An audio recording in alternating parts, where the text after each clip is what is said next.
Salut les Nits et bienvenue sur Keza Show. Aujourd'hui, je m'aventure dans le monde fantastique de la pâtisserie-boulangerie catalane et je vais tenter de vous raconter un petit peu l'histoire des bougnettes, mais pas seulement, je vais aussi tenter d'en faire. Donc pour cette mission hautement sensible, heureusement, je ne serai pas seul. Je suis accompagné de Tiffaine qui va aujourd'hui nous aider à faire des bougnettes. Donc en avant, on the band, générique.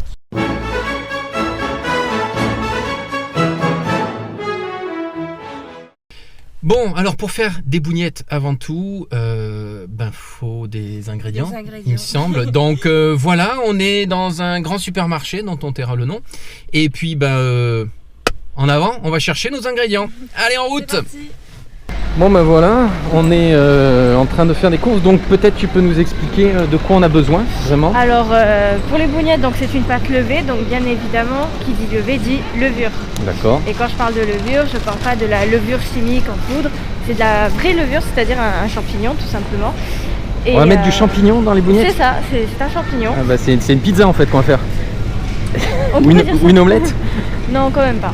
Mais ça va y ressembler en tout cas. D'accord, ok. Et donc ensuite, de la levure. Des ingrédients assez simples, j'ai envie de dire, farine, eau, sel, sucre et des œufs et bien évidemment du beurre.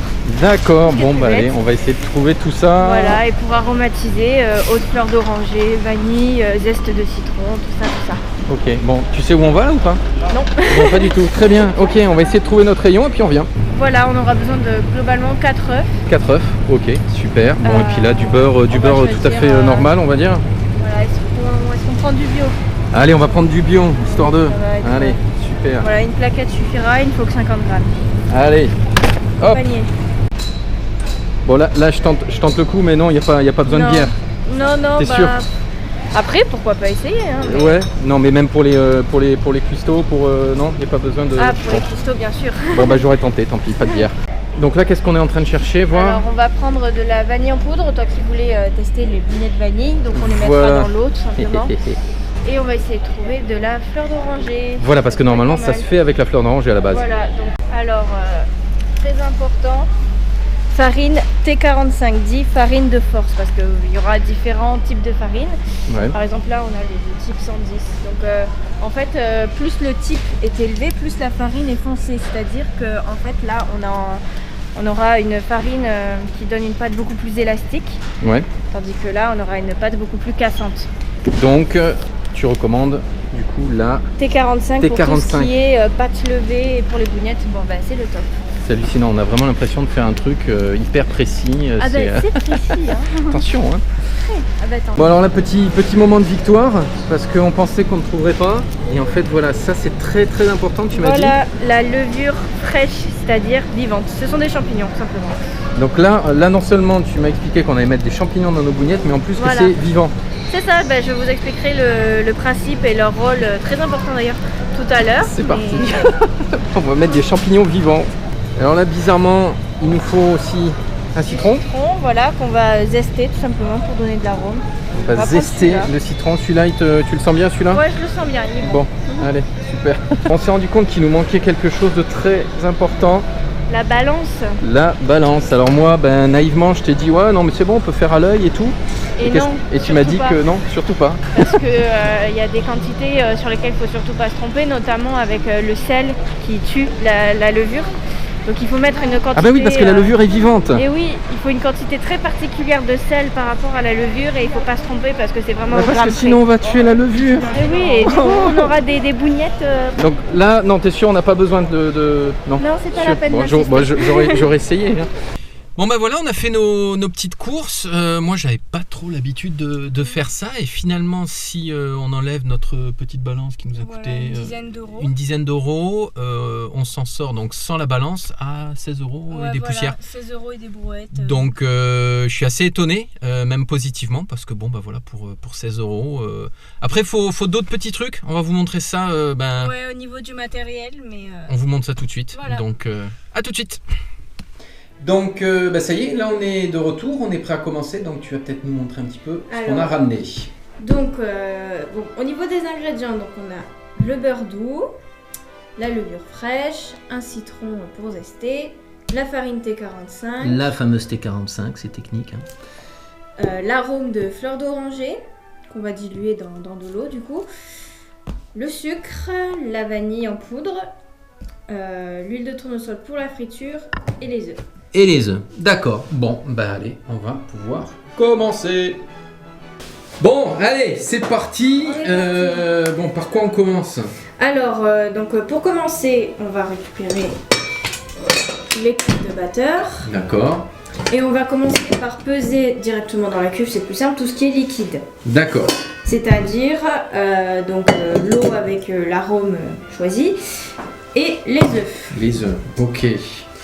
On commence par la fleur d'oranger, donc pas en mettre beaucoup car bon, c'est de l'arôme concentré. Hein. Donc c'est assez fort, je pense. Voilà, donc ça suffira. D'accord, donc vraiment on est sur l'équivalent de 2 grammes. Très petit. Hein. D'accord. Allez, 63 grammes d'eau. Alors, 63 grammes d'eau. Donc hop, je verse. Je peux y aller tout doux. Et voilà. J'en ai trop. Ah mais non, vous voulez, c'est pas vrai. Ah ouais, ça va trop vite. Là c'est grave, on a mis 10 grammes de trop. Ah ouais, faut en enlever un petit peu. Bon. Ensuite, on va mettre les œufs. Donc, les œufs. Alors, très important les œufs. Faut casser. Il faut les casser et les battre parce qu'on a besoin d'une quantité particulière. Ça je veux bien ça. Ok. Et en fait, si on se contente de casser les œufs sans les fouetter et d'enlever un peu de blanc, un peu de jaune, en fait, on va pas avoir une quantité équilibrée entre les jaunes et les blancs. Donc il faut les battre avant. Donc un œuf, un bel œuf comme ça, c'est à peu près, c'est entre 50 grammes et 60 grammes. Les petits font une quarantaine de grammes. D'accord. Un œuf, puis un deuxième. Donc, voilà. Faut bien que ce soit le plus homogène possible. Hein. D'accord. On est pas mal. C'est pas mal. Ouais. Je suis bon pour rentrer au CFA. Non, peut-être pas tout de suite. Bon, bah remarque, il faut bien apprendre. Hein, donc, hop. Est-ce que ça... Donc vraiment, faut plus qu'on fasse la différence entre le blanc si et on voit un petit peu, c'est pas bien grave. Mais, ouais, mais voilà, l'idée c'est que ce soit... au maximum pour avoir un bon équilibre. Ça te semble correct? Ouais. Ok, parfait. Très bien, donc maintenant on va reprendre notre cuve. Ok, donc on la remet à 0. Donc on a dit 87,5. 87,5, ok. Voilà, bon, alors on va faire assez délicatement. Attention. Donc moi j'aime bien prendre avec le fouet et l'aider un petit peu. Ah, tu fais comme ça? Grammes. Voilà. On est à 31 grammes. 31, mais c'est d'une précision, genre, honnêtement, j'aime bien cuisiner, mais ouais, j'ai jamais pensé que c'était aussi important, quoi. Ah bah c'est comme de la chimie, voilà, donc chaque ingrédient a un rôle bien précis s'il est dans une quantité bien précise. 88, allez, bon. Donc en gros, si c'est loupé, c'est à cause de toutes les petites imperfections qu'on aura fait. Exactement, en fait, plus on met de petites imperfections, non seulement on va avoir de la perte de matière parce qu'on aura de la pâte en plus. D'accord. Mais en plus, il risque d'y avoir des petits bugs dans le développement de la pâte, des choses comme ça. Donc, on a nos œufs, notre eau avec la fleur d'oranger, donc tous les liquides. Maintenant... Donc là, excuse-moi, je te coupe. Donc c'est dans toutes les recettes, c'est comme ça. On met toujours, ou là c'est pour cette recette particulière, on commence par les liquides. Oui, en pâtisserie, il y a des fois, on va d'abord mettre les poudres avec le beurre par exemple. Okay. C'est ce qu'on appelle la méthode du sablage et on met les liquides après. Mais il y a d'autres recettes où on va mettre tout ce qui est liquide avant et rajouter les poudres après. Et là, ça s'appelle la poudre. Mettre la poudre après, ça s'appelle le crémage. Le crémage. Voilà. Donc pour le crémage, c'est d'abord le sucre avec le beurre, puis les œufs. D'accord. Et ensuite la farine, la poudre d'amande. La T45. La T45. La fameuse. Donc on va mettre 250 grammes de notre farine. Alors 250 grammes. Là, ce qui est bien de mettre les liquides avant, c'est que ça va empêcher à la farine de voler partout. Et oui, c'est pas bête. Oui, c'est souvent. Moi, j'aime beaucoup faire du pain, par exemple, et c'est vrai que parfois la farine, ça vole. Donc là, tu rajoutes ta farine, on a combien là? On est à 170. 170. On a besoin de 250. Et là, t'as pas peur qu'il y ait le gros paquet qui arrive? Fais attention. Non, elle est professionnelle, hein. Attention. Hein. Hop. On est bon. C'est une précision. Ok, donc là, on a recouvert nos liquides. Et là, la partie intéressante. Ah, la partie intéressante, c'était la levure, le sel et le sucre. La fameuse levure vivante. Voilà, donc c'est un champignon. Mensonge. Et non. Bah attends, je suis déjà allé dans la Cambrousse, j'ai vu à quoi ça ressemblait les champignons. Je te propose de sentir, ça pique un peu le nez, tu vas voir. Ça pue. Et oui.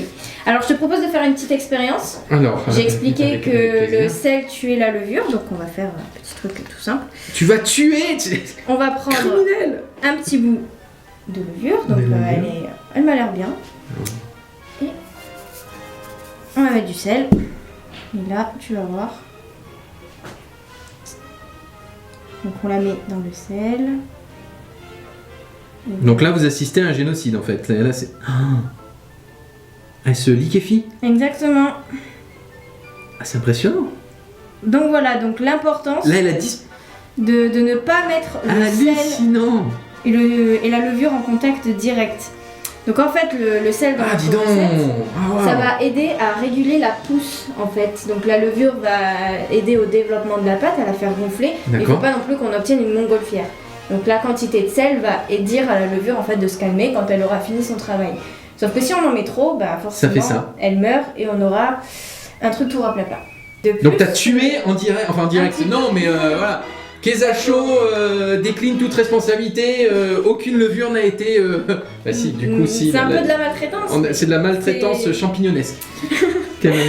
Donc voilà, donc, on va mettre dans un petit tas de sel ici, un petit tas de levure là, et important aussi de ne pas mettre le sucre en contact avec la levure non plus, pas parce que ça va la tuer, mais parce que sinon elle va bouffer tout le sucre en fait. Et elle va trop travailler. Recouvrez bien vos liquides de farine parce qu'il faut éviter de mettre la levure en contact direct avec l'eau, sinon bah, elle va... Très important. Elle va complètement se... Elle est où notre levure d'ailleurs? Elle est au frigo. Elle est au frigo, donc ça tu m'as dit que c'était assez important. C'est assez important parce que la levure a du mal à survivre au changement de température. La pauvre levure, elle comprend pas, elle est là, on lui dit... Voilà, donc... La levure, elle est là. Donc, la levure meurt à une température qui est supérieure à 50 degrés, mais inférieure à 4 degrés aussi. Donc le mieux, c'est de la travailler... C'est comme un petit animal. C'est ça. J'ai envie de dire, c'est comme un petit animal. Elle se dessèche tout simplement.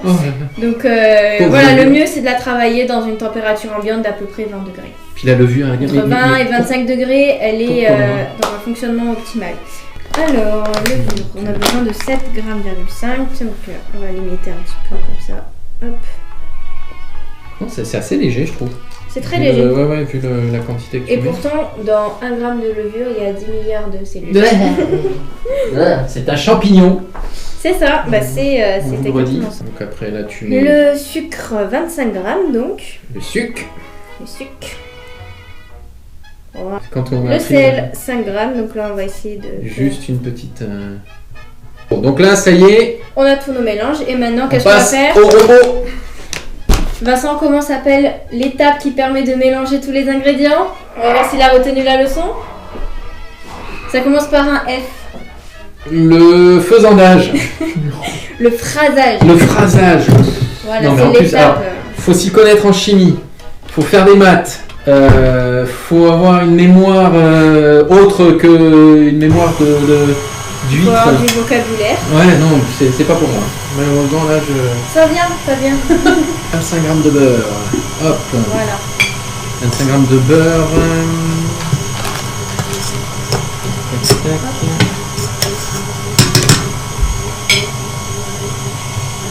Ne mettez surtout pas un gros bloc de beurre dans votre pâte à bougnette.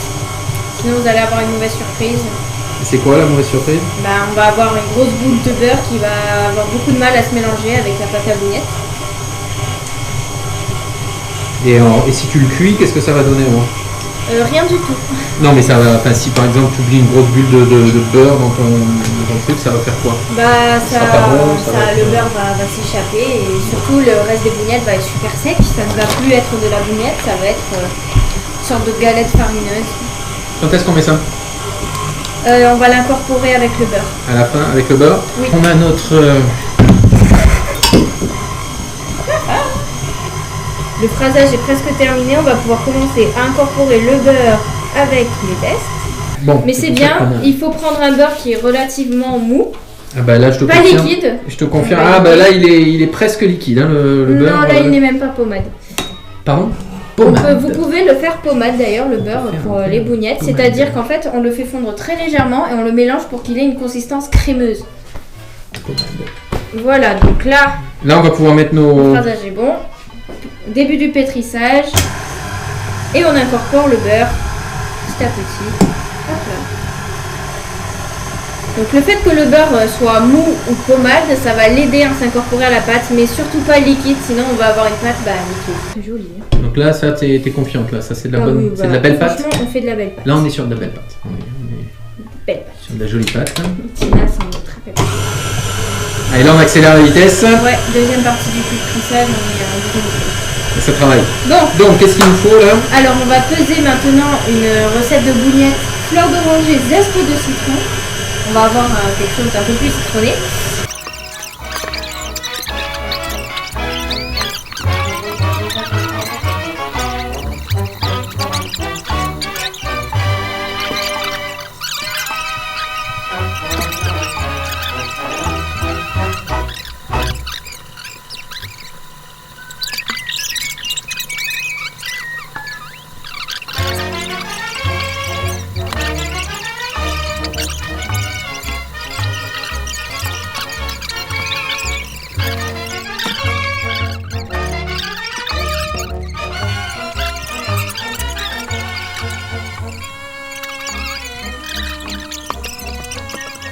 Donc on va aller chercher ce qui s'appelle le réseau glutineux. Donc là le beurre n'est pas encore incorporé, donc la pâte n'est pas finie, mais voilà, élastique, hein. On commence à avoir quelque chose d'élastique. Il faut réussir à avoir un petit voile transparent. Là c'est pas encore tout à fait le cas, on voit que c'est cassant encore. Donc on va pétrir encore un petit peu. Donc là on va venir travailler un tout petit peu histoire de former une boule. Ça voudrait dire que la pâte est pas assez élastique, donc voilà, là c'est bien. Rien sur les mains. Une petite boule, donc on va utiliser un film plastique, du cellophane, et qu'on va venir mettre vraiment au contact de la pâte. Et on va mettre cette pâte donc dans un endroit de préférence chaud et humide pour qu'elle pousse, pour qu'elle se développe. La levure va travailler, donc elle va manger en fait l'amidon de la farine et le sucre qu'on a mis. Et pour tout simplement faire ce qu'on appelle la fermentation. C'est-à-dire qu'elle va rejeter de l'alcool qui va donner de l'arôme. Bah non. Ah mais c'est faut pas de l'alcool, tu crois. Non, elle va rejeter de l'alcool qui va parfumer la pâte. D'accord. Développer les arômes. Et du CO2, du gaz carbonique qui va faire gonfler la pâte. D'accord. C'est ce qu'on appelle la pousse. Ok. Et là, on va recouvrir de film plastique au contact. Très important, alors, sinon votre pâte va croûter. On met comme ça. Et en fait, il faut que ça touche vraiment toute la pâte. Donc, faut pas hésiter. Voilà. Et comme ça, en plus, tu te rends compte plus facilement quand elle a bien... D'accord. Et voilà. Donc le fait de mettre au contact, ça évite à votre pâte de former une croûte avec la farine qui sèche sur la surface de votre pâte. Donc voilà, donc ça là, part. On est bon. À la salle de bain. En es-tu? Non, salle de bain. Alors, notre pâte a poussé. Elle a bien poussé, elle a pratiquement doublé de volume. Donc combien de temps? On a attendu à peu près 2 heures? À peu près 1h30, 2 heures. 1h30, 2 heures, mais tu m'as dit les conditions étaient quand même pas mal parce que c'était dans une pièce un peu chaude. Voilà, donc on a une jolie pâte, elle est bien rebondie. Alors maintenant, on va pouvoir la travailler. Donc ça c'est toi qui va la travailler, je suis... Oh, tu vas faire aussi. Ah bah très bien. Ah oui, il y a intérêt, sinon c'est pas drôle. On va regarder un petit peu à quoi il ressemble. Alors, la voici, la voilà.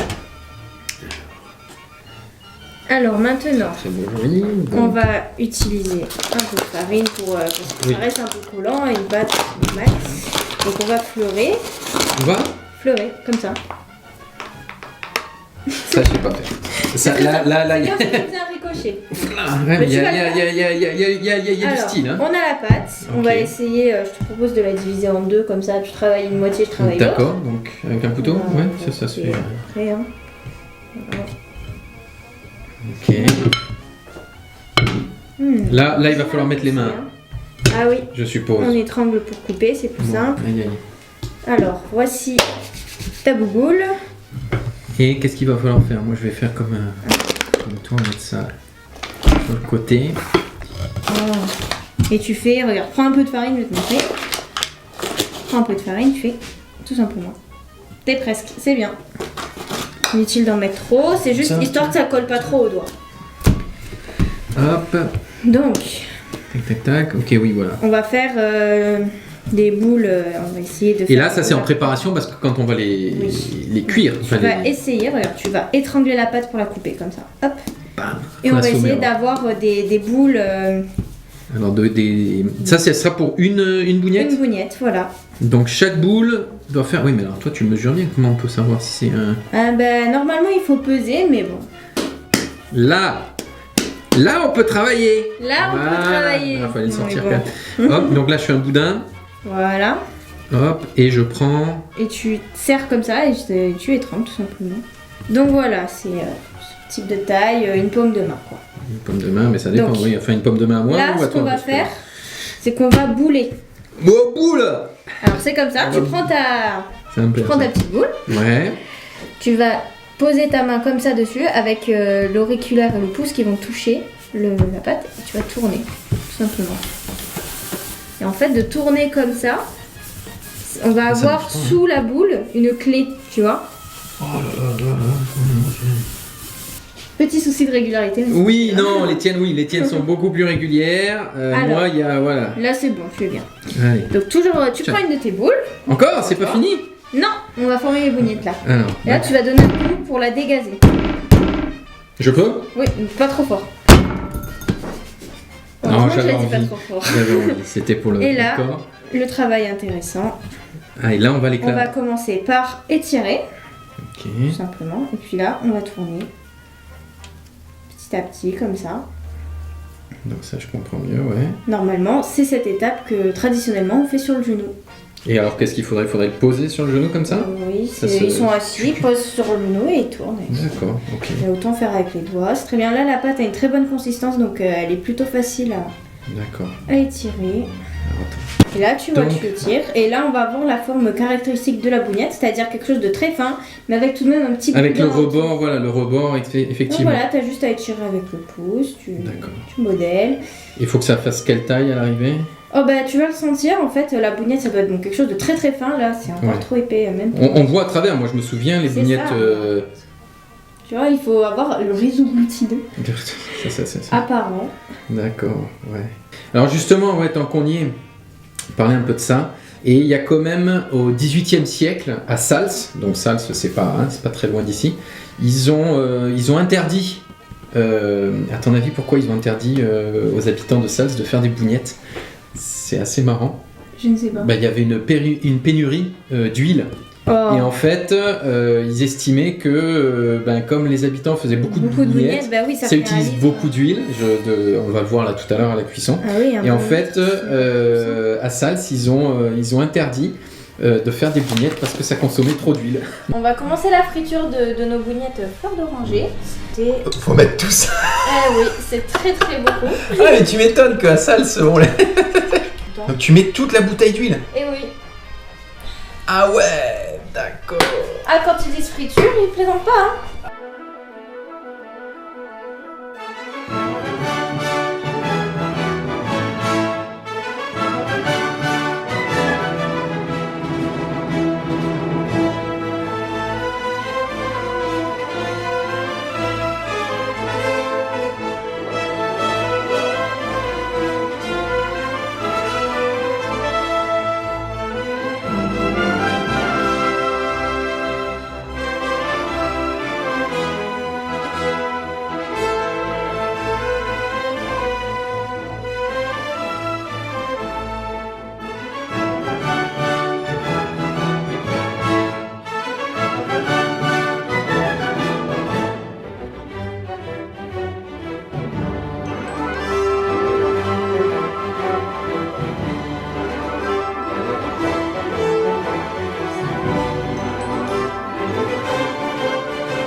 Ouais, bien voilà.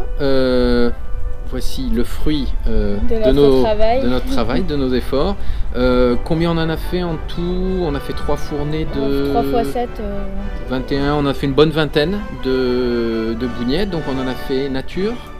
Voilà, donc fleur d'oranger. Ensuite on a fait fleur d'oranger avec des œufs de citron et vanille. Et vanille. Donc vanille, tu m'as dit que c'était la première fois que tu en faisais. Je n'avais jamais fait. Donc la je vanille. crois que c'est celle c'est celle-là. Donc bon ben on va goûter. Il ne reste plus qu'à goûter. À toi l'honneur.